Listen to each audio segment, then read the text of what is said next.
education and our lives as human beings are not linear. That's an industrial idea, that you start there and you get there. Our lives, if they're anything, are cyclical and kind of recursive. That there are moments of growth, there are seasons of personal growth and development and seasons that are fallow. And it's not over until it's actually over. And that, the very old, like the very young, still have enormous amounts to find out about themselves if the conditions are right. And I feel it's the great role of a teacher. When I was saying moving to a different metaphor, an organic metaphor, I think it's going from an industrial metaphor to back to an agricultural one.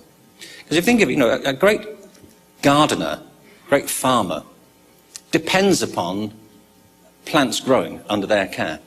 Otherwise, they're out of business. But the irony is that every farmer and gardener knows that you cannot make a plant grow. You cannot do that. You don't stick the roots on and paint the petals and attach the leaves. The plant grows itself. What you do is provide the conditions for growth. And great farmers know what the conditions are and bad ones don't. Great teachers know what the conditions of growth are and bad ones don't. And with bad teaching, all this potential of students shrivels in the face of it. With great teaching, all this stuff starts to flourish and to flower. And that, to me, is the great gift of teaching, to recognize that growth is possible at any time. Like in Death Valley, in the most deathless place on earth, there's life there, if you know what the conditions are.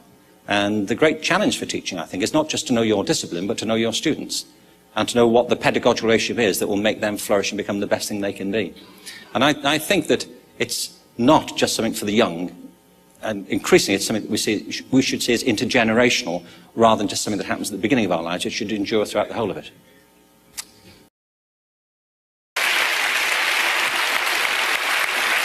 Ladies and gentlemen, Sir Ken Robinson. Thank you.